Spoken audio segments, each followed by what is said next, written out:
Emily Grace Jones was born in Bolton on January 18, 2013, to Sarah and Mark.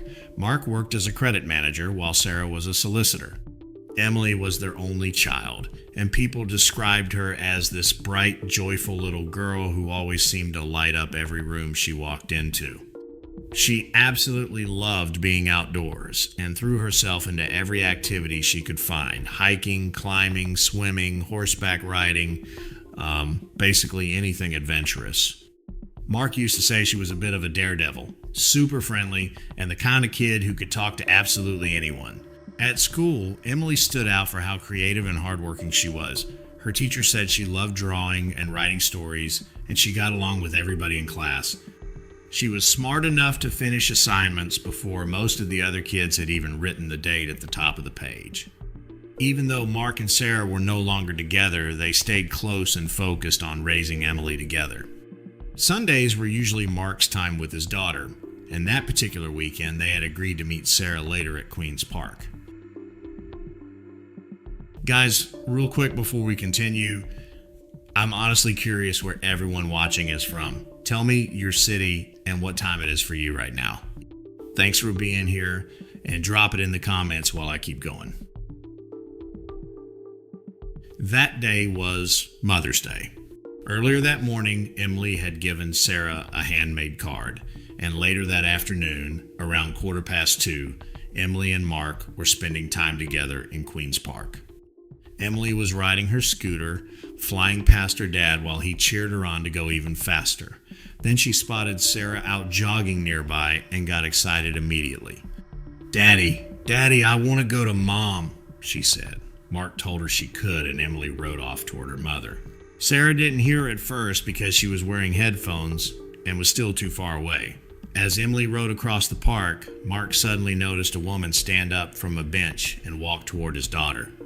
Then, almost instantly, Emily was on the ground. At first, he thought she had simply fallen off her scooter because he could hear her crying, and he assumed the woman was helping her up. But within seconds, people nearby started screaming that a child had been stabbed. The woman, wearing a hood pulled over her head, quickly walked away holding a knife. Mark ran to Emily immediately. She had suffered a catastrophic injury to her neck and was struggling to breathe. Holding her, he kept begging, "Just stay with me, Emily. Please stay with me." Sarah still had no idea what had happened until Mark called her. A nurse who happened to be in the park rushed over and started trying to help, but Emily's condition was deteriorating incredibly fast. One of the people nearby was Tony Canty, who had been in the park with his wife and young daughter. He saw the woman trying to leave and chased after her, even though he wasn't sure whether she was armed. While he ran after the suspect, his wife handed Mark a gauze cloth from their baby supplies so he could try to slow the bleeding. Emergency crews arrived within minutes and immediately started fighting to save Emily's life. A paramedic later described arriving to find Emily unconscious on the ground while her father held her from behind. She had lost a massive amount of blood and her heart had already stopped. Paramedics performed CPR, administered adrenaline, and rushed her into an air ambulance. Meanwhile, Tony continued chasing the woman despite being warned she had a knife. He tackled her to the ground, pinned her there, and called emergency services. During the call, he said, "I don't understand what she's saying. She's really agitated." Tony's wife later heard the woman rambling that she no longer needed injections, that Tony had killed her family, and that he was trying to kill her too. Tony tried calming her down, telling her the police would help her, but she snapped back angrily that she didn't need him telling her to calm down. He held her there until officers arrived and took control of the situation. Yeah. Hands. Take the bag down. Wait. Let me take your bag off. Yes. Stay still. Okay. Hands behind your back. Thank you. I think she's killed someone. Well, the police on. Is it? Have you seen a child anywhere? Yeah, she's fine. Yeah, she's Is she on the road? No, the one's living. The ambulance is taking on. Right. A child down there. Get down there quick.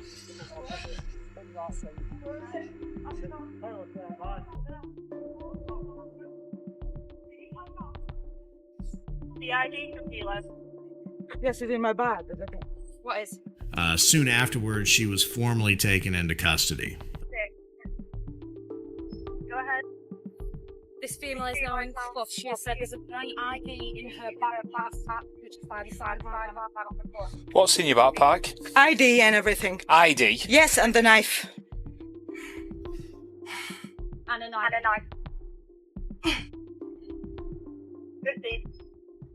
That's a kilo. Yeah, turn it off.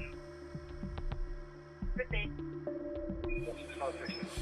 Right, the time now is 14:45. At this moment in time, you're under arrest on suspicion of attempted murder. You didn't have to say anything, but it may be defensive. You do not mention something when questioned that you later rely on in court, and if you do so, may be given evidence. Okay?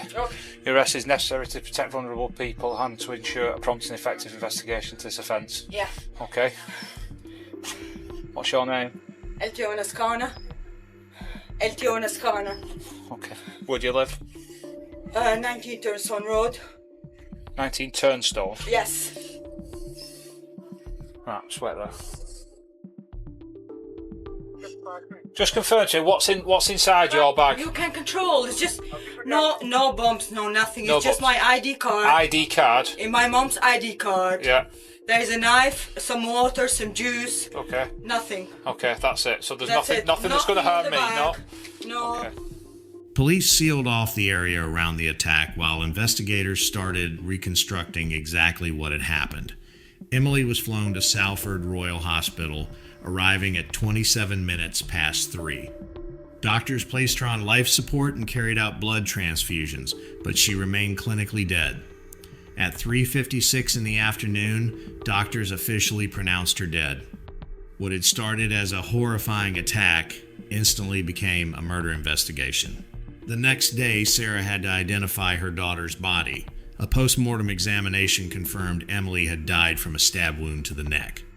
In a statement, the family said they were devastated and heartbroken that they would never get to watch their little girl grow up. They thanked everyone who had tried to save her, including the emergency crews who fought desperately for her life. The community was completely shaken. Teachers described themselves as devastated, and the school's head teacher said Emily had been deeply loved and that her loss had left a hole the school would never truly recover from. Meanwhile, investigators began building a profile of the suspect, a 30-year-old woman named Ilona Skarner, who had already been detained under mental health legislation. Doctors present during her arrest described Ilona as calm but emotionally distant. When asked how she was feeling, she quietly answered, "Not very well." She claimed she couldn't remember anything about the attack, though medical staff believe she simply didn't want to talk about it. Officers also noticed wire wrapped tightly around her toes. She explained that she used it to control emotions and even tried tightening it further while being examined. Doctors later said the behavior was consistent with psychosis. Ilona had been born in Albania in 1990. According to her sister, she had been forced into marriage because of her father's debts and later moved to Kuwait. She eventually fled, returned briefly, and later relocated to Germany before entering the United Kingdom through Italy and France in 2014 to seek asylum. Her application was initially rejected, but after an appeal, she was allowed to stay, even though she later admitted she had lied during the process. Back in 2015, doctors diagnosed her with PTSD. She stopped attending therapy sessions, and the case was eventually closed. Only months later, she grabbed a knife because she believed someone was about to attack her. She was admitted to Royal Bolton Hospital displaying severe psychotic symptoms and paranoid beliefs that neighbors wanted to harm her. She repeatedly ran away from the hospital and refused medication, forcing doctors to switch her to injections. For a while, her condition improved, and after being discharged, she remained under psychiatric supervision. Still, she complained constantly about side effects from the medication. Eventually, treatment was discontinued, and not long after that, her mental state started slipping again. At one point, Ilona told doctors at Salford Royal Hospital that she heard voices every single day. Her mother didn't believe she needed medication and opposed treatment altogether. By 2017, Ilona had stopped cooperating with mental health workers and was missing appointments. Her sister suspected she was relapsing and tried desperately to get her help. And honestly, some of the incidents leading up to the attack were deeply disturbing. At one stage, Ilona locked her mother in a room and said that once she killed her, everything would finally be okay. She later attacked her mother with an iron and a knife before being stopped and hospitalized again. Investigators also learned she had been cutting pipes, unscrewing light bulbs, and behaving more erratically over time. On another occasion, she escaped from hospital care and showed up at a woman's house at 5 a.m. carrying a knife, demanding to speak to the woman's 13-year-old daughter. She was refused entry, and police returned her to hospital. After another discharge, things appeared calmer for a while, but by 2018, she was again reporting hallucinations and asking to restart injections. Later, she switched back to tablets and seemed relatively stable, though she isolated herself socially and constantly hid behind dark glasses. Her final recorded contact with psychiatric services happened on March 11, 2020. Everything appeared so normal that no detailed notes were even made. 11 days later, Emily would be dead. On March 22nd, Ilona left home, bought 3 knives from a discount store, and walked into Queen's Park. She later admitted she had gone there intending to kill someone. One witness later recalled seeing her sitting cross-legged near a bench, strangely calm but also visibly agitated, staring through people as if they weren't really there. He watched her for several minutes before deciding nothing seemed suspicious and walked away. Only moments later, Emily rode past on her scooter. She was simply trying to reach her mom, and then in an instant, everything changed. The woman suddenly jumped up, lunged forward, grabbed Emily, and stabbed her in the neck almost immediately. The attack happened so quickly that nobody nearby had time to react. Later, police searching Ilona's apartment discovered nearly a month's supply of untouched antipsychotic medication. She hadn't been taking it. Doctors later explained that abruptly stopping treatment could trigger a severe psychological collapse within days. She was charged with murder, and as the trial unfolded, disturbing details kept emerging. It became clear she had barely been in contact with mental health services for months before the attack. But one statement shocked the courtroom more than anything else. While in hospital, Ilona reportedly told a nurse, "It was planned. I waited in the park and chose a victim." Then she added, "I did what I did, and I tried to escape." Those words sounded like a direct confession. The court also heard about her long history of bizarre behavior, paranoid statements, and moments where she seemed completely disconnected from reality. But the defense argued that she had been suffering from paranoid schizophrenia and was in the middle of a psychotic episode during the attack. Consultant psychiatrist Dr. John Crosby testified there was no specific reason Emily had been targeted and described the assault as random, rare, and horrifying. Mark spoke in court too, fighting through emotion. He said he still didn't understand why this had happened because Emily had simply been riding toward her mother. She was only just beginning her life, he said, and in one moment, everything was taken from us. Eventually, the medical evidence became the deciding factor. Prosecutors concluded there was no realistic prospect of proving murder beyond doubt, and the murder charge was dropped. Instead, Ilona Skarner was found guilty of manslaughter on the grounds of diminished responsibility. Prosecutor Michael Brady admitted the decision had not been easy, but said the evidence ultimately made the situation clear. And from that point, the entire direction of the case changed. Breaking news, and a woman who killed 7-year-old Emily Jones in a park in Bolton in March has been sentenced to life in prison. Gerard Tubbs outside the court in Manchester, and she's going to be held in a secure hospital, Gerard. And the judge sentenced her, as you say, to be detained under Section 45A of the Mental Health Act. She has been imprisoned for life with a minimum of 8 years, but she will initially be treated at Rampton High Security Hospital.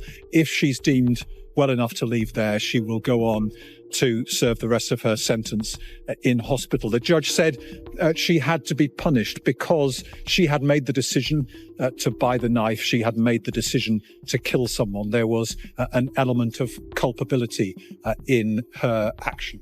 During sentencing, the judge acknowledged that Ilona still carried responsibility because she had consciously chosen to buy knives and had made the decision to kill someone. He told her that the devastation caused by her actions would stay forever with Emily's parents and everyone who had known her. The judge also said that nothing the court could ever do would return Emily to her family or truly ease their pain. He accepted the medical evidence that Ilona suffered from paranoid schizophrenia and ruled that the seriousness of her condition required indefinite detention in hospital. He warned that she would only ever be eligible for release if she no longer posed a danger to society, and said plainly that she could remain confined for the rest of her life. Later, her minimum term was increased from 8 years to 10 years and 8 months after the judge admitted the original sentence had been calculated incorrectly.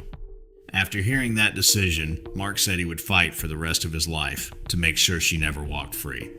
He said that whether it was 10 years or 20, it would never feel like enough because in his eyes, she would always remain a danger to children.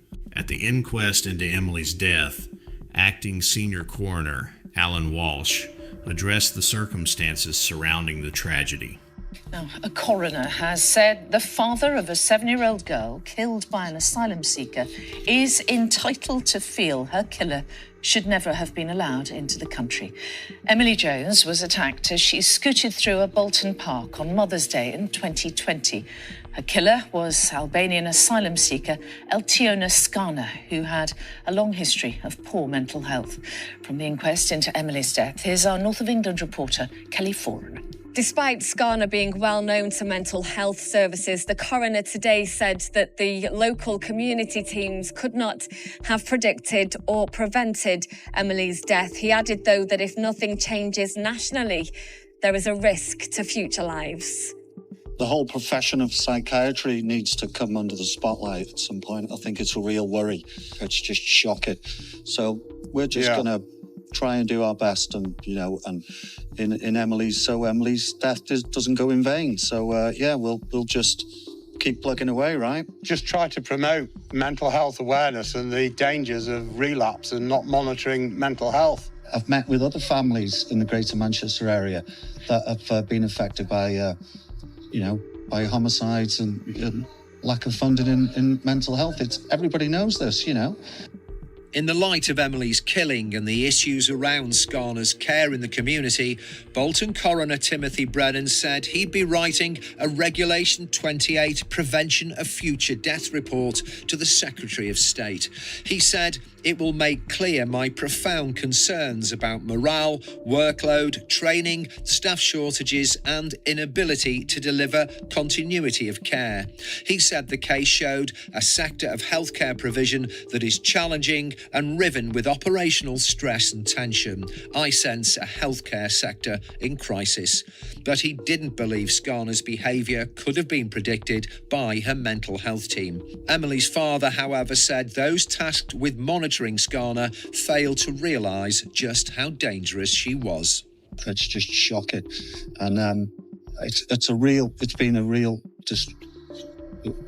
most distressing part of everything is listening to these so-called experts that just completely different opinions on, and no one really understood, as far as I'm concerned, the threat that the perpetrator posed. Coroner Timothy Brennan later explained that Ilona had deliberately hidden how badly her mental state had deteriorated. Mental health workers did not realize she had stopped taking medication or that she had relapsed. From the outside, things appeared relatively stable, and only in hindsight did the warning signs become obvious. That realization made the tragedy feel even more painful, the idea that the answers only appeared after it was already too late. We heard today from Eltiona Skana's sister, who said that she was very unwell in the days and weeks leading up to the attack on 7-year-old Emily. She'd been complaining of hearing voices in her head. Now, her sister told the inquest that there had been previous incidents of violence where she'd tried to attack her and her mother, and there'd also been times where she'd been found with a knife outside screaming. She'd also displayed other concerning behaviour, including cutting pipes to a boiler. And And her sister Clistora said it was like living, like a horror movie, living with her. Now, she disagreed with evidence given by Skarna's consultant psychiatrist earlier today, who told the inquest that she was stable and hadn't displayed any relapse symptoms of florid psychotic behaviour in the weeks and months before the attack. Mark later admitted that even after the investigation ended, he still felt no closure and no real sense of justice. He said he struggled to accept the conclusions reached by authorities and could not understand how professionals failed to recognize the danger. He acknowledged that mental health services were likely overwhelmed and under pressure, but insisted that could never excuse missing warning signs involving potentially dangerous individuals. As more details emerged, the case became even more troubling. Mark's lawyer revealed that Ilona had twice admitted to doctors that she had lied in her asylum application to remain in the country. In both 2015 and 2017, she had also told doctors and police she wanted to return home. Despite these warnings, no major action followed. When these revelations became public, the Home Office issued only a brief statement saying they were reviewing the findings and recommendations. For Mark, none of that was enough. He openly admitted he could not forgive the person who killed his daughter. People say forgiveness helps you move on, he said, but I can't do that in this case. Then, remembering the attack itself, his voice hardened even more.